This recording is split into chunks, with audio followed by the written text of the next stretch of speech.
दोस्तों, आपकी कंपनी में कोई ऐसा कस्टमर है जो आपका पेमेंट कभी टाइम पे नहीं करता और आप सोच रहे हैं कि ऐसे कस्टमर के लिए कोई पेनल्टी रूल क्रिएट करना चाहिए। तो बस आज से आपका इंतजार खत्म, क्योंकि आज हम सीखने वाले हैं इंटरेस्ट कैलकुलेशन। दोस्तों, अगर आपका कोई भी कस्टमर पेमेंट लेट करता है तो आप उस पेमेंट के ऊपर इंटरेस्ट भी कैलकुलेट कर सकते हैं। तो अगर आप इंटरेस्टेड हो इंटरेस्ट कैलकुलेशन को इन डिटेल सीखने के लिए, तो आज का ये वीडियो सिर्फ आपके लिए। तो चलिए दोस्तों, आज का ये खास वीडियो शुरू करते हैं। मैं विजय, टैक्स एंड अकाउंट प्रोफेशनल, आप सभी का स्वागत करता हूं टैली ट्यूटोरियल चैनल पे। Let's begin.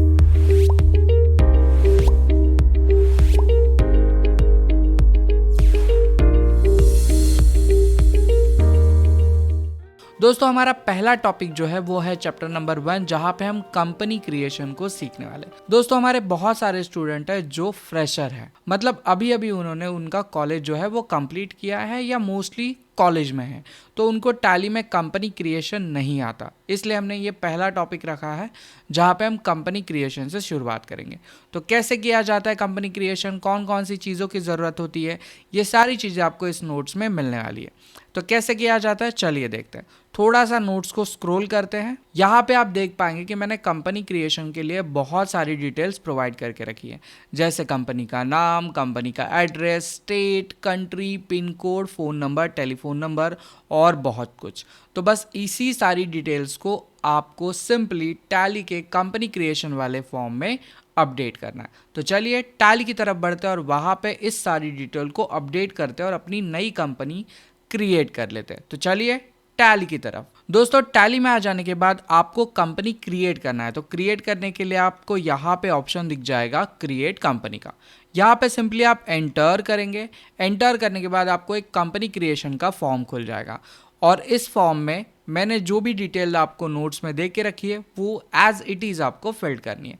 तो चलिए सारी डिटेल को फटाफट यहाँ पे फिल कर लेते हैं। कंपनी का नाम और एड्रेस फिल हो जाने के बाद अब हमें हमारी कंपनी का स्टेट डिफाइन करना है, क्योंकि स्टेट के ऊपर ही जीएसटी कैलकुलेशन डिपेंड होता है। तो स्टेट काफ़ी इंपॉर्टेंट है। तो मैं यहाँ पे महाराष्ट्र से बिलोंग करता हूँ, तो मैं महाराष्ट्र लिख रहा हूँ। आप देश के किसी भी कोने में रहेंगे तो आप सेम एड्रेस रखिए, बस स्टेट जो है वो आप अपना डिफाइन कर दीजिए। इसके बाद में मुझे पिन कोड लिखना है, तो मैं यहाँ पे एक डमी पिन कोड लिख रहा हूँ। आप चाहे तो अपना ओरिजिनल पिन कोड यहाँ पे लिख सकते हैं। टेलीफोन नंबर में यहाँ पे मैं एक डमी टेलीफोन नंबर ही यूज़ कर रहा हूँ। आप चाहे तो आपके पास वाला डमी टेलीफोन नंबर यूज़ कर सकते हैं। सिंपली हम इसी तरीके से मोबाइल नंबर भी यहाँ पे अपडेट करेंगे और एंटर कर देंगे। फैक्स नंबर हम यहाँ पे नहीं अपडेट करेंगे, सिंपली ईमेल आईडी पे आ जाएंगे और यहाँ पे हम एक डमी ईमेल आईडी मेंशन कर देते हैं, जो है मेरा skillcourse@gmail.com। एंटर करेंगे। वेबसाइट जो है हम हमारी ओरिजिनल लिखेंगे, जो है www.skillcourse.in और एंटर कर देंगे। जैसे एंटर करेंगे ये हमें पूछेगा कि आप अपना फाइनेंशियल ईयर कब से स्टार्ट करना चाहते हैं और आप अपने बिजनेस की बुकिंग कब से स्टार्ट करना चाहते हैं। दोनों में हम एज इट इज़ रखेंगे, कोई भी डेट के साथ छेड़छानी नहीं करेंगे। एंटर करेंगे और स्क्रीन को दोस्तों एक्सेप्ट कर लेंगे। इस प्रकार हमारा कंपनी क्रिएशन का काम दोस्तों कंप्लीट हो जाता है। दोस्तों, चैप्टर नंबर 2 में हम सीखेंगे जीएसटी नंबर एक्टिवेशन। वैसे तो हमें इस टॉपिक में जीएसटी का कोई लेना देना नहीं है, लेकिन हम जो बिल बनाने वाले हैं उस बिल पे हमें एक जीएसटी का कैलकुलेशन लगाना है, मतलब सीजीएसटी और एचजीएसटी का बिल बनाना है। इस वजह से हमने इस टॉपिक को यहाँ पे ऐड किया हुआ है। और आप जीएसटी बिल कैसे बना पाएंगे, तो इसके लिए हमने यहाँ पे एक डमी जीएसटी नंबर दे के रखा है। अगर आपको ये जीएसटी नंबर नहीं यूज़ करना है तो आप गूगल पे जाके सिंपली कोई भी कंपनी का नाम लिखिए और उसके सामने जीएसटी नंबर लिख दीजिए, जिस भी स्टेट से आप बिलोंग करते हैं। तो मैंने तो आपके लिए यहाँ पे महाराष्ट्र का जीएसटी नंबर दे के रखा है। आप चाहे तो इसी नंबर की मदद से अपना काम कर सकते हैं। तो मैं क्या करता हूँ, मैं चले जाता हूँ टैली में और इस जीएसटी नंबर को एक्टिवेट कर देता हूँ। दोस्तों, टैली में आ जाने के बाद आपको यहाँ पे एक ऑप्शन दिख रहा है क्रिएट कंपनी सक्सेसफुली का। जैसे आप कंपनी क्रिएट करते हैं आपको ये ऑप्शन शो करता है, लेकिन हम यहाँ से काम नहीं करेंगे। हम एस्केप करके बाहर आ जाएंगे और यहाँ से जीएसटी वाले फीचर पे कैसे जाना है ये मैं अभी आपको दिखाने वाला हूँ। आपको सिंपली कंपनी वाले ऑप्शन पे आना है, जिसका शॉर्टकट है अल्ट के। आप अल्ट के करेंगे, देन इसके बाद में आप चले जाएंगे फीचर्स वाले ऑप्शन में। जैसे आप एंटर करेंगे तो आपके सामने सेम वही फॉर्म खुल जाएगा जो 2 मिनट पहले खुला था। अगर इस फॉर्म को आपको सीधा ओपन करना है, मतलब कंपनी में जाके, कंपनी फीचर में जाके आपको इस ऑप्शन को नहीं लाना है, तो सिंपली आप कीबोर्ड के ऊपर का F11 बटन प्रेस कर दीजिए। आपके सामने ये फॉर्म दोबारा से ओपन हो जाएगा। अभी फिलहाल हमें जीएसटी वाले ऑप्शन को यस करना है, तो टैक्सेशन में जाके enable GST and good services, इस ऑप्शन के सामने हम यस लिखेंगे और एंटर करेंगे। जैसे एंटर करेंगे, हमने जो स्टेट कंपनी क्रिएशन के टाइम पे डिफाइन किया था वो आपको यहाँ पे दिखना शुरू हो जाएगा, और जो जीएसटी नंबर मैंने आपको नोट्स में दिया है वो जीएसटी नंबर आपको सिंपली यहाँ पे लिखना है इस ब्लैंक बॉक्स में।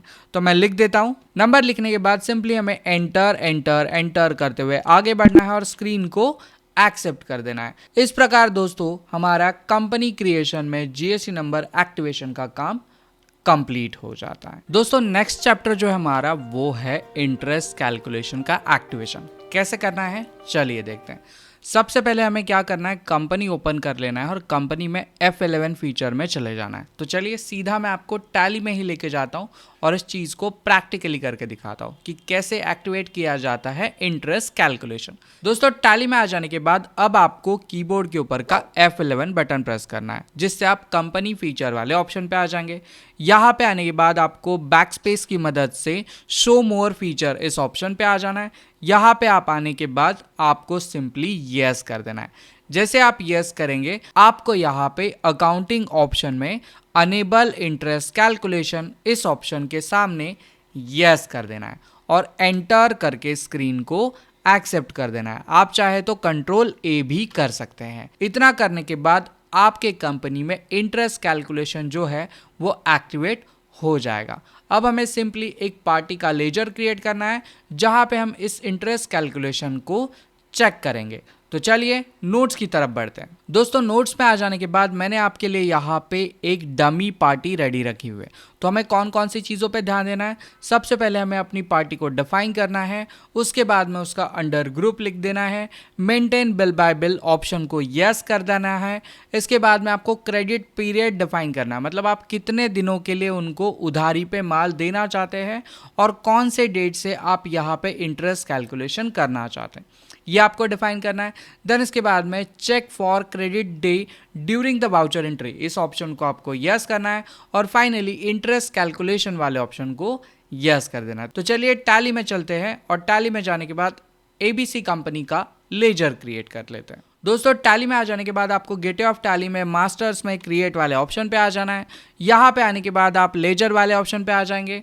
यहाँ पे आने के बाद आपको लिख देना है ABC प्राइवेट लिमिटेड, एंटर करेंगे। एंटर करने के बाद यहाँ पे आपको आपकी पार्टी का अंडर ग्रुप लिखना है जो है सन्ड्री डेटर, क्योंकि हम इन्हें प्रोडक्ट को सेल करने वाले हैं। एंटर करेंगे। एंटर करने के बाद आपको मेंटेन बिल बाय बिल इस ऑप्शन को यस कर देना है। डिफॉल्ट क्रेडिट पीरियड, यहाँ पे हमें 40 डेज लिख देना है, मतलब सिर्फ 40 लिखेंगे, डेज अपने आप आ जाएगा। एंटर करना है। Check for credit day during the voucher entry, इस ऑप्शन को आपको यस करना है। देन इसके बाद में आपको एक्टिवेट इंटरेस्ट कैलकुलेशन इस ऑप्शन को यस करना है। जैसे ही आप यस करेंगे आपके सामने इंटरेस्ट पैरामीटर्स का एक बॉक्स खुल जाएगा, लेकिन अभी हमें और एक बटन को यूज करना है जो है मेरा कॉन्फ़िगरेशन वाला बटन। तो हम F12 करेंगे और F12 करने के बाद यूज एडवांस इंटरेस्ट पैरामीटर्स इस ऑप्शन को यस करेंगे और एंटर करके स्क्रीन को एक्सेप्ट कर देंगे। अब हमारे सामने हमारा इंटरेस्ट कैलकुलेशन का पैरामीटर का एक टोटल बॉक्स ओपन हो चुका है। तो यहाँ पे कौन कौन सी सेटिंग्स करनी है चलिए नोट्स में देखते हैं। सो नोट्स में आ जाने के बाद दोस्तों आप यहाँ पे देख पाएंगे कि हमें जो इंटरेस्ट चार्ज करना है वो 15% चार्ज करना है, 365 डेज के लिए चार्ज करना है, और जो एप्लीकेबिलिटी रहेगी वो रहेगी past due date by 0 day from the due date of invoice. इस तरीके से हमें सेटिंग करनी है। तो कैसे करनी है चलिए देखते हैं टैली में। यहाँ पे हम फर्स्ट वाले ऑप्शन को, मतलब calculate interest transaction bye transaction, इस ऑप्शन को यस करेंगे, एंटर करेंगे। बाकी किसी भी ऑप्शन को हमें यहाँ पे चेंज नहीं करना, सिंपली हम रेट ऑफ इंटरेस्ट पे आ जाएंगे जो हम 15% यहाँ पे चार्ज करने वाले हैं। यहाँ पे आपको 365 डेज को सिलेक्ट करना है, मतलब पूरे साल पे आपको इसको कैलकुलेट करना है। यहाँ पे हम लेंगे डेबिट बैलेंस, क्या लेंगे, डेबिट बैलेंस एंटर करेंगे।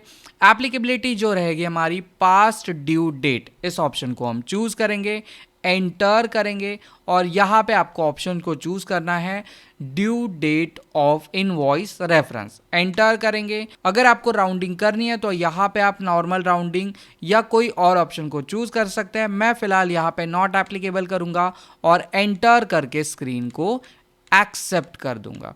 तो इस प्रकार मेरा पार्टी का लेजर जो है वो क्रिएट हो जाएगा। दोस्तों पार्टी का लेजर क्रिएट हो जाने के बाद अब मुझे सेल्स का लेजर और टैक्सेस के लेजर क्रिएट करने हैं। तो कैसे करने हैं चलिए यहाँ पे फटाफट सीख लेते हैं। तो यहाँ पे हम पहला लेजर क्रिएट करेंगे जो रहेगा मेरा सेल्स अकाउंट।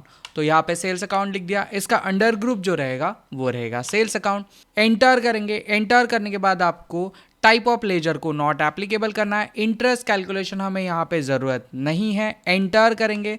सिर्फ जीएसटी एप्लीकेबल इस ऑप्शन को ही एप्लीकेबल रखेंगे और बाकी कोई चेंज नहीं करेंगे। बस यहाँ पे आने के बाद आपको टाइप ऑफ सप्लाई में गुड सिलेक्ट करना है और सिंपली एंटर करके स्क्रीन को एक्सेप्ट कर देना है। अब हमारा सेल्स का लेजर क्रिएट हो गया। इसी प्रकार हम अपना CGST और HGST का लेजर क्रिएट कर लेते हैं। सो यहाँ पे मैं लिख देता हूँ CGST और एंटर करेंगे। इसके बाद में हमें उसका अंडर ग्रुप लिखना है, तो जो रहेगा मेरा ड्यूटीज एंड टैक्सेस। क्या रहेगा? Duties and taxes. Type of duties and taxes में हम GST को सेलेक्ट करेंगे। देन इसके बाद में टाइप ऑफ टैक्सेस में हम CGST को यहाँ पे सेलेक्ट करेंगे, एंटर करेंगे। एंटर करने के बाद आपको राउंडिंग मेथड में नॉर्मल राउंडिंग इस ऑप्शन को चूज करना है और यहाँ पे 1 रुपए तक आप क्या करेंगे? राउंडिंग कर देंगे, एंटर करेंगे, स्क्रीन को एक्सेप्ट करेंगे। दूसरा जो लेजर है मेरा वो है मेरा HGST का लेजर। सो यहाँ पे मैं HGST डिफाइन कर दूंगा। अंडर ग्रुप जो रहेगा वो मेरा ड्यूटीज एंड टैक्सेस रहेगा। Type of duties and taxes में GST वाले ऑप्शन को मैं चूज करूंगा। यहाँ पे मैं CGST/UTGST वाले ऑप्शन को चूज करूंगा। यहाँ पे आने के बाद मैं राउंडिंग मेथड में वापस से नॉर्मल राउंडिंग मेथड चूज करूंगा और यहाँ पे मैं 1 रुपए तक राउंड ऑफ वाले ऑप्शन को चूज करके एंटर करके स्क्रीन को एक्सेप्ट कर दूंगा। इस प्रकार मेरे सारे लेजर जो है वो क्रिएट हो चुके हैं। अब हमें सिर्फ एक प्रोडक्ट क्रिएट करना है जिसे हम सेल करने वाले हैं। तो चलिए नोट्स की तरफ बढ़। दोस्तों नोट्स में आने के बाद अब आप देख रहे होंगे कि हमें एक स्टॉक आइटम क्रिएट करना है जो है माउस। तो हमने उसका एक डमी डिटेल यहाँ पे दे के रखा है। आप चाहे तो माउस क्रिएट करिए, चाहे तो आप कोई और भी प्रोडक्ट क्रिएट कर सकते हैं। तो कैसे करना है चलिए इसको फटाफट टैली में देख लेते हैं। दोस्तों टैली में आ जाने के बाद आपको गेटवे ऑफ टैली में मास्टर्स में क्रिएट वाले ऑप्शन पे आ जाना है और यहाँ पे आने के बाद आपको इन्वेंटरी मास्टर्स में स्टॉक आइटम इस ऑप्शन पे आ जाना है, एंटर करेंगे। एंटर करने के बाद हम यहाँ पे अपने प्रोडक्ट का नाम देंगे जो है हमारा माउस। तो एंटर करेंगे माउस लिख के। अंडर ग्रुप फिलहाल हम कोई डिफाइन नहीं करने वाले, प्राइमरी रखेंगे, एंटर करेंगे। यहाँ पे हमें यूनिट्स डिक्लेयर करने हैं जो हमारे पास अवेलेबल नहीं है। तो यहाँ पे हम क्रिएट वाले ऑप्शन पे आने के बाद यूनिट को क्रिएट करेंगे। हम माउस को स्पेशली नंबर्स में काउंट करते हैं, माउस 1, माउस 2, माउस 3। तो यहाँ पे हम सिंबल भी नंबर्स वाला ही क्रिएट करेंगे। तो मैंने NOS यहाँ पे लिख दिया है। इसका फुल फॉर्म हम यहाँ पे लिखेंगे जो रहेगा नंबर्स। UQC कोड जो है वो रहेगा NOS।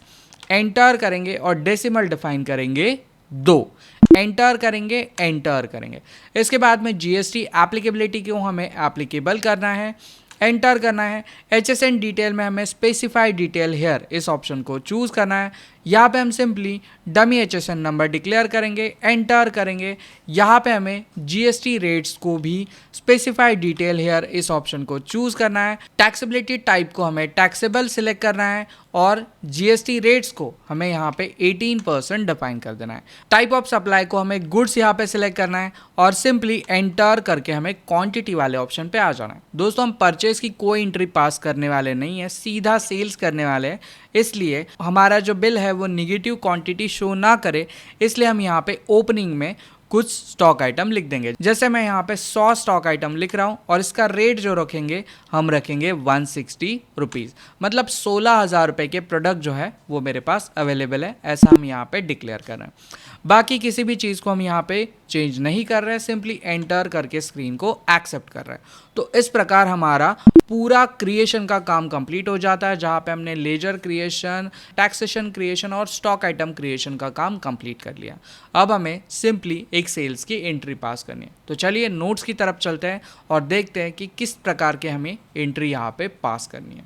दोस्तों नोट्स में आ जाने के बाद अब आप यहाँ पे देख पाएंगे कि हमारे सामने एक क्वेश्चन है। 1 जुलाई 2023 को हमें कंप्यूटर माउस सोल्ड करने हैं ABC कंपनी को और 40 दिन के क्रेडिट पे, और 15% का इंटरेस्ट रेट रहेगा अगर उन्होंने 40 दिन के बाद पेमेंट किया तो बहुत सिंपल है। चलिए फटाक से टैली में चलते हैं और इस एंट्री को पास कर देते हैं। चलिए टैली की तरफ बढ़ते हैं। दोस्तों टैली में आ जाने के बाद आपको गेटवे ऑफ टैली में ट्रांजैक्शन में वाउचर्स में आ जाना है। यहाँ पे आने के बाद आपको सेल्स वाउचर में आना है, जिसका शॉर्टकट है F8। आप F8 दबा दीजिए, आप सीधा सेल्स वाउचर पे आ जाएंगे। यहाँ पे आने के बाद हमारी पार्टी जो हमने ऑलरेडी क्रिएट की है, इस पार्टी को आपको सिलेक्ट करना है। बाकी कोई चीज़ हमें यहाँ पे फिल नहीं करनी है, हम सिंपली एंटर करते हुए आगे बढ़ जाएंगे। एंटर करते हुए आगे बढ़ेंगे। यहाँ पे हमें हमारा सेल्स का लेजर सेलेक्ट करना है, जो हमने पहले से क्रिएट करके रखा है। तो हम अपने सेल्स के लेजर को यहाँ पे सिलेक्ट कर लेते हैं, देन एंटर करेंगे। हमारे सामने हमारा प्रोडक्ट भी अवेलेबल है जो हमने ऑलरेडी क्रिएट करके रखा हुआ है, तो हम अपने प्रोडक्ट को यहाँ पे सिलेक्ट कर लेते हैं। क्वांटिटी हम यहाँ पे डिफाइन करने वाले हैं, जैसे कि मैं यहाँ पे 7 क्वांटिटी लिख देता हूँ, क्योंकि मैंने नोट्स में 7 क्वांटिटीज़ लिखे हैं। और हम इस प्रोडक्ट को सेल करेंगे ABC कंपनी को 180 रुपीज़ पर पीस के हिसाब से। देन एंटर करेंगे। हमारा कैलकुलेशन आ चुका है 1260 रुपये का, मतलब 1260 रुपये में हम ABC कंपनी को 7 माउस सेल कर रहे हैं। देन इसके बाद में मुझे यहाँ पे CGST और SGST का लेजर सेलेक्ट करना है, क्योंकि हमें यहाँ पे टैक्स भी लेना है कस्टमर से। सिंपली एंटर करेंगे और यहाँ पे बिल वाइज डिटेल में जैसे आप आ जाएंगे, न्यू रेफरेंस आपको चूज़ करना है। बिल नंबर हमारा 1 रहेगा, लेकिन यहाँ पे एक चीज़ पे आप ध्यान दीजिए कि हम बिल जो पास कर रहे हैं वो 1 अप्रैल 2023 को कर रहे हैं। मैंने नोट्स में भले 1 जून लिखा है, लेकिन हम जो बिल यहाँ पे कर रहे हैं वो 1 अप्रैल 2023 को पास कर रहे हैं। और इसका ड्यू डेट कौन सा होने वाला है दोस्तों? ये होने वाला है 11 मई। अगर 11 मई तक पार्टी हमें पे कर देती है तो उन्हें सिर्फ 1486 रुपीज़ ही पे करने हैं। अगर वो 11 मई से आगे की डेट में पे करते हैं तो उन्हें इंटरेस्ट पे करना पड़ेगा। अब ये कैसे होता है, चलिए इसको देखते हैं। तो एंटर करते हैं, एंटर करके स्क्रीन को एक्सेप्ट कर देते हैं। अब सीधा टॉपिक नंबर 5 पे आ जाते हैं, जहां पे हम इसका रिपोर्टिंग देखने वाले, मतलब इंटरेस्ट कैलकुलेशन का रिपोर्टिंग देखने वाले। तो कैसे देखा जाता है, हम चले जाते हैं डिस्प्ले मोर रिपोर्ट्स में। यहाँ पे आने के बाद हम आ जाएंगे स्टेटमेंट्स ऑफ अकाउंट में। यहाँ पे आने के बाद हम चले जाएंगे इंटरेस्ट कैलकुलेशन में और एंटर करेंगे।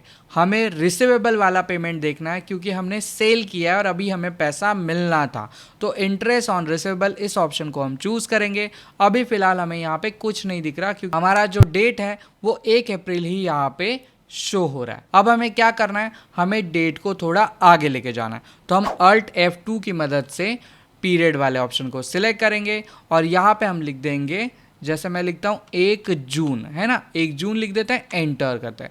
जैसे 1 जून लिखा तो यहाँ पे आप देख पाएंगे कि मेरा जो ABC कंपनी का बिल बन रहा था वो बन रहा था 1486 रुपीज़ का, लेकिन इसके ऊपर इंटरेस्ट कितना बन रहा है मेरा 12 रुपया 82 पैसे का, जबकि 1 जून को ये पेमेंट हो रहा है। अगर मैं जुलाई कर दूँ तो चलिए जुलाई करते हैं, इसको हम करते हैं 1/7/2023 और एंटर करते हैं। देखिए इंटरेस्ट आपको यहाँ पे बढ़ते हुए दिख रहा है, अब हो गया है 31 रुपीज़ 14 पैसा। अब इसको क्या करते हैं, हम अगस्त कर देते हैं, एंटर करते हैं 1 अगस्त 2023, एंटर करेंगे। अब हो चुका है 50 रुपया 8 पैसा, मतलब जितना कस्टमर लेट करेगा उसको उतना एक्स्ट्रा इंटरेस्ट पे करना पड़ेगा। तो यही था आज का टॉपिक, जहाँ पे हमने पार्टी को अगर लेट पेमेंट होता है तो इंटरेस्ट कैलकुलेशन कैसे किया जाता है ये सीखा। तो चलिए मिलते हैं नेक्स्ट टाइम ऐसे ही एक इंटरेस्टिंग टॉपिक में, तब तक के लिए बाय बाय।